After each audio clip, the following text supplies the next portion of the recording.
Subscribe now and press the bell icon. Never miss an update. नमस्कार साथियों, स्वागत करता हूं सबका इस यूट्यूब चैनल पर जिसका नाम है study with PN Lodha. REET 2021 भर्ती हेतु साइकोलॉजी का मॉडल पेपर नंबर 9 लेकर आया हूं, जो कि शिक्षा मनोविज्ञान के बहुत ही महत्वपूर्ण प्रश्नों का समावेश है साथियों इस टेस्ट में। तो बिल्कुल देखिएगा पूरे 20 प्रश्नों को, ज़्यादा टाइम आपका लूँगा नहीं। इसके पहले टीचिंग मेथड का टेस्ट मैंने अपलोड किया है साथियों, टीचिंग मेथड का, उसको ज़रूर देखिएगा साथियों। तो चलिए शुरू करते हैं इस वीडियो को। आपका पहला क्वेश्चन है, इससे पहले आप 8 टेस्टों को भी प्ले लिस्ट में जा करके देख सकते हो साथियों। तो पहला क्वेश्चन देखेंगे साथियों। प्रश्न नंबर 1 है, सहयोगी अधिगम में अधिक उम्र के प्रवीण विद्यार्थी छोटे और कम निपुण विद्यार्थियों की मदद करते हैं। इससे गहन प्रतियोगिता होती है, उच्च नैतिक विकास होता है, समूह में द्वंद्व होता है और उच्च उपलब्धि और आत्मसम्मान विकसित होता है। तो साथियों देखिए, जो सहयोगी अधिगम है उसके अंतर्गत बात की जा रही है कि जो ज़्यादा उम्र के विद्यार्थी है, जो प्रवीण विद्यार्थी है, वो छोटे उम्र के विद्यार्थियों और जो कम निपुण विद्यार्थी है उनकी मदद कर रहे हैं। तो इससे साथियों उच्च नैतिक विकास होता है। कोई प्रतियोगिता तो होगी नहीं मदद करने से, द्वंद्व भी नहीं होगा और उपलब्धि और आत्मसम्मान, तो साथियों ये नहीं बल्कि उच्च नैतिक विकास होता है। विकल्प नंबर 2 सही रहेगा आपका प्रश्न संख्या 1 में, क्योंकि उच्च उपलब्धि, ये कहाँ से उच्च उपलब्धि हो गई, ये चीज़ गलत आ गई साथियों यहाँ पर। चलिए नेक्स्ट प्रश्न नंबर 2 देखेंगे। दूसरा क्वेश्चन है, वाटसन के अनुसार शैशवावस्था में सीखने की सीमा व तीव्र विकास और किसी भी अवस्था की तुलना में अधिक होती है। इस कथन को ध्यान में रखकर शैशवावस्था में शिक्षा के आयोजन हेतु निम्न में से कौन सी क्रिया निषेध होनी चाहिए। कि भाई शैशवावस्था में बच्चे की सीखने की सीमा है और जो सीखने की गति है, सीखने का विकास है, वो तीव्र होता है अन्य अवस्थाओं से। तो कौन सी क्रिया हमें शैशवावस्था में नहीं करनी चाहिए मित्रों? आत्मनिर्भरता का विकास, जिज्ञासा संतुष्टि, मूल प्रवृत्तियों का दमन और क्रिया द्वारा सीखना। तो देखिए कौन सी क्रिया हमें नहीं करना चाहिए। क्रिया द्वारा तो सिखाना चाहिए, जिज्ञासा की संतुष्टि भी करना चाहिए, आत्मनिर्भरता का विकास भी करना चाहिए, लेकिन मूल प्रवृत्तियों का दमन, तो साथियों मूल प्रवृत्तियों का दमन, उनके मूल प्रवृत्तियों का दमन नहीं करना चाहिए। विकल्प नंबर 3 सही रहेगा आपका प्रश्न संख्या 2 में। चलिए नेक्स्ट देखेंगे प्रश्न संख्या 3 को। तीसरा क्वेश्चन है, पावलोव के शास्त्रीय अनुबंधन में पहले भोजन और इसके बाद ध्वनि उत्पन्न की गई। पहले ध्वनि तत्पश्चात भोजन प्रस्तुत किया गया, भोजन व ध्वनि साथ साथ प्रस्तुत किए गए और सिर्फ भोजन प्रस्तुत किया गया। तो सिर्फ भोजन प्रस्तुत नहीं किया गया, साथ साथ भी ये प्रस्तुत नहीं किए गए, किंतु साथियों इसमें पहले ध्वनि प्रस्तुत की गई और उसके पश्चात भोजन प्रस्तुत किया गया, तभी तो अनुबंधन हुआ शास्त्रीय। विकल्प नंबर 2 सही है साथियों। भाई पहले भोजन दे देंगे फिर ध्वनि उत्पन्न करेंगे तो फिर उसमें काहे का अनुबंधन होगा। तो दूसरा विकल्प सही है प्रश्न संख्या 3 में।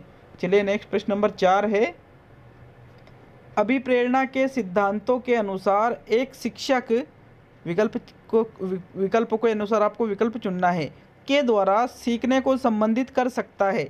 विद्यार्थियों से वास्तविक अपेक्षाएं रखने के द्वारा, अपेक्षाओं का एक रूप स्तर रखे के द्वारा, या विद्यार्थियों से किसी भी प्रकार की अपेक्षाएं न रखे या विद्यार्थियों से बहुत अपेक्षा रखे।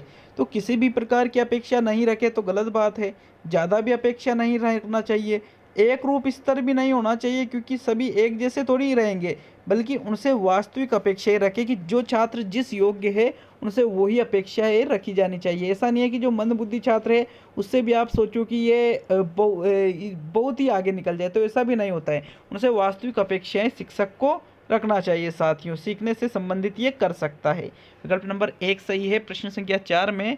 नेक्स्ट प्रश्न संख्या 5 आती है आपके, निम्न में से कौन सा विकास का सिद्धांत है?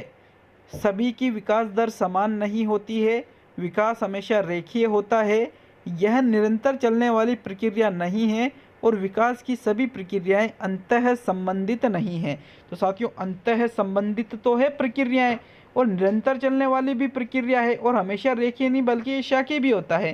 तो साथियों ये तीनों तो विकास के सिद्धांत नहीं है, बल्कि प्रथम जो विकल्प है कि सभी की विकास दर समान नहीं होती है, तो ये बिल्कुल सत्य बात है। क्योंकि सभी का एक जैसा विकास थोड़ी होगा साथियों, किसी का धीमा किसी का तीव्र, इस प्रकार से। तो प्रथम विकल्प सही रहेगा प्रश्न 5 में। नेक्स्ट प्रश्न नंबर 6, अंतर्मुखी व्यक्तित्व की विशेषताएं हैं संदेही, शंकालु तथा एकांत प्रिय रहने वाले, दूसरों के साथ हंसी मजाक करने वाले, समूह का नेतृत्व करने वाले और दूसरों को अपने अनुकूल बनाने की क्षमता। तो साथियों चौथा, तीसरा, दूसरा ये अंतर्मुखी की नहीं है, बल्कि ये तो बहिर्मुखी व्यक्तित्व की विशेषताएं हैं। बाकी जो प्रथम विकल्प है ये अंतर्मुखी के अंतर्गत आती है कि अंतर्मुखी बालक संदेही होता है, शंकालु होता है और एकांत प्रिय रहने वाला होता है। तो विकल्प नंबर 1 सही है साथियों प्रश्न संख्या 6 में।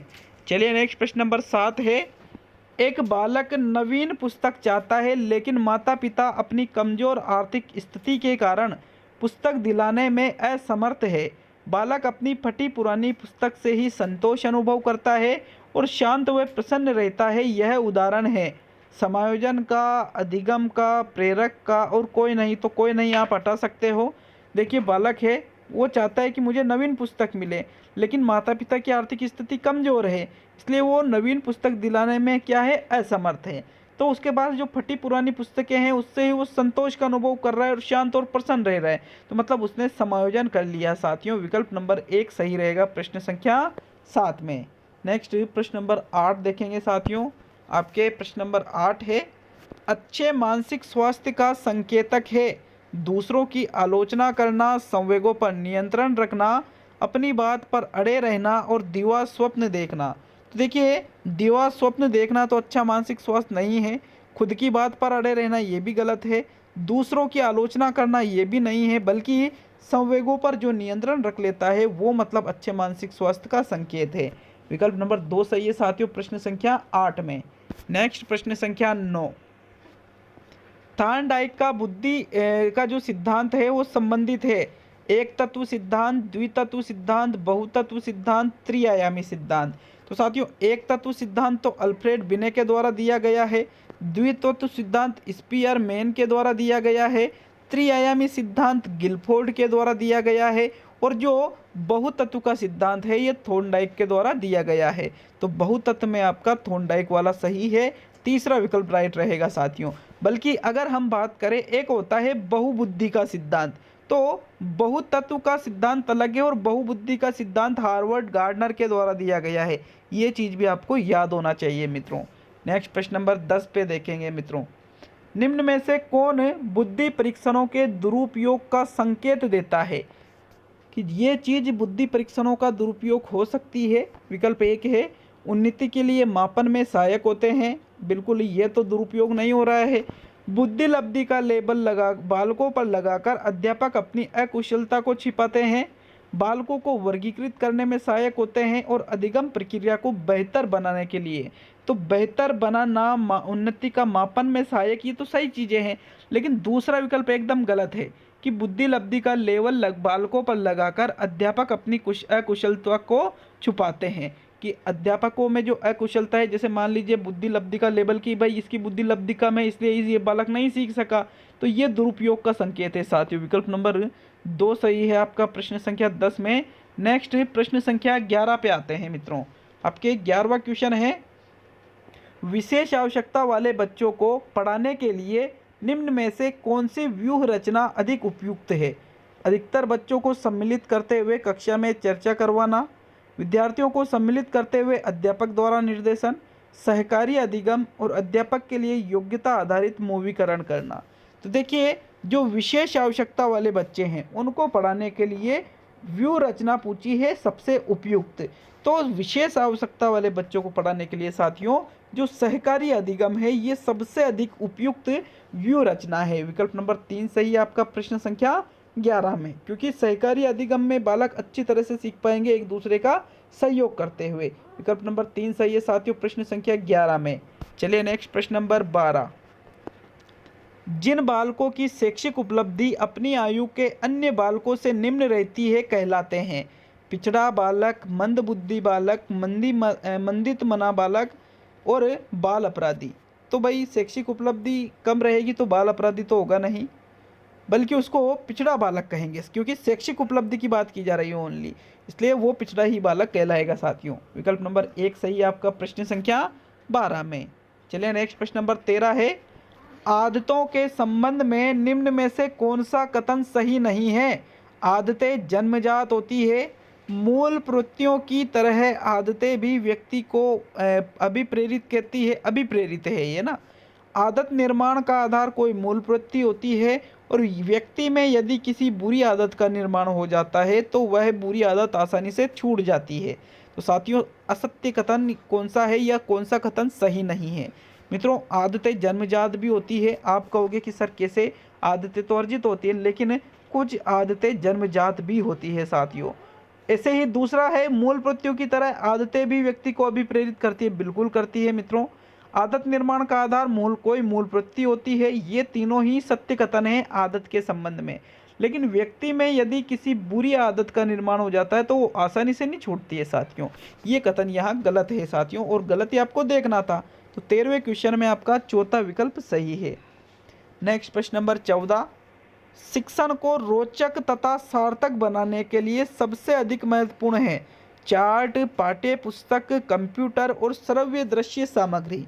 तो साथियों शिक्षण को रोचक बनाना है और सार्थक बनाना है तो चार्ट और पाठ्य पुस्तक तो नहीं रहेगा, क्योंकि उससे अच्छी सामग्री यहाँ पर है।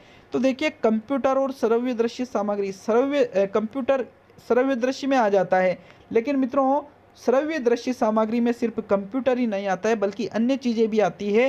इसलिए आप किसी एक विकल्प को, ये तो एक ही है, इसके अंदर बहुत सारी चीज़ें आ जाती है, तो श्रव्य दृश्य आपका राइट आंसर रहेगा प्रश्न संख्या 14 में। चलिए नेक्स्ट प्रश्न नंबर 15 पे आएंगे। मई 1998 में किसकी स्थापना की गई? जिला प्राथमिक शिक्षा कार्यक्रम की, राष्ट्रीय अध्यापक परिषद की, राष्ट्रीय बाल भवन की और राष्ट्रीय साक्षरता मिशन की। तो साथियों प्रश्न संख्या 15 में राइट आंसर बताइए कि मई 1998 में किसकी स्थापना की गई थी? बताइए राइट आंसर प्रश्न 15 में मित्रों।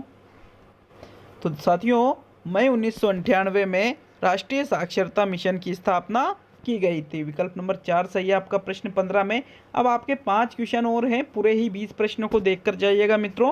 प्रश्न नंबर 16, शिक्षा का अधिकार अधिनियम 2009 में एक अध्यापक के लिए न्यूनतम कार्य घंटे प्रति सप्ताह निर्धारित किए गए हैं। 40 घंटे, 45 घंटे, 50 घंटे, 55 घंटे। तो आरटी 2009 कहती है कि एक अध्यापक को न्यूनतम कार्य घंटे प्रति सप्ताह 45 होना चाहिए साथियों। एक सप्ताह में कम से कम 45 घंटे कार्य करना चाहिए। विकल्प नंबर 2 राइट है साथियों प्रश्न संख्या 16 में। नेक्स्ट प्रश्न नंबर 17, आपके 17वां क्वेश्चन है, सृजनात्मकता का विकास करने में कौन सा कार्य सहायक नहीं है? कविता पूरी करना, चित्र पर आधारित मौखिक अथवा लिखित वर्णन करना, प्रश्नों के उत्तर लिखना और अधूरी कहानी पूरी करना। तो साथियों अधूरी कहानी पूरी करना भी सृजनात्मकता के विकास में सहायक है। कविता पूरी करना भी सृजनात्मकता के विकास में सहायक है। मौखिक अथवा लिखित वर्णन करना चित्र पर आधारित, ये भी सृजनात्मकता के विकास में सहायक है। लेकिन प्रश्नों के उत्तर लिखना वो तो फिर जैसे का तैसा बुद्धि से संबंधित हो गया ना, ये सृजनात्मकता से संबंधित नहीं है साथियों। विकल्प नंबर 3 सही है आपके प्रश्न 17 में। नेक्स्ट प्रश्न नंबर 18, उपलब्धि परीक्षणों का प्रमुख उपयोग होता है अधिगम उत्पाद जांच में, शैक्षणिक मार्गदर्शन में, उपचारात्मक शिक्षण में और उपयुक्त सभी में। तो मित्रों उपलब्धि परीक्षणों का प्रमुख उपयोग देखिए अधिगम उत्पाद जांच में भी होता है, शैक्षणिक मार्गदर्शन में भी होता है, उपचारात्मक शिक्षण में भी होता है, उपयुक्त सभी यहाँ पर सही आंसर है प्रश्न संख्या 18 में। अब प्रश्न नंबर 19 देखेंगे, सतत और व्यापक मूल्यांकन किस पर बल देता है? बोर्ड परीक्षाओं की अनावश्यकता पर, सीखने को सुनिश्चित करने के लिए व्यापक स्केल पर निरंतर परीक्षण पर, सीखने को किस प्रकार अवलोकित किया जाए, रिकॉर्ड और सुधारा जाए इस पर, और शिक्षण के साथ परीक्षाओं का सामंजस्य पर। तो साथियों CCE किस पर बल देती है? साथियों CCE बल देती है सीखने को किस प्रकार अवलोकित, रिकॉर्ड और सुधारा जाए, अवलोकित किया जाए, रिकॉर्ड किया जाए और सुधारा जाए, इस पर बल देती है मित्रों। विकल्प नंबर 3 सही रहेगा आपका प्रश्न संख्या 19 में। अब आपका अंतिम और 20वां क्वेश्चन बचता है, लेकिन आपको अगर वीडियो अच्छा लगे तो वीडियो को लाइक कर दीजिए साथियों, ताकि हमें मोटिवेशन मिले। और अगर आप चाहते हो कि हमें और अधिक मोटिवेशन मिले तो आप हमारे चैनल को सब्सक्राइब भी कर सकते हो, ये जो लाल बटन में आपको दिख रहा है साथियों।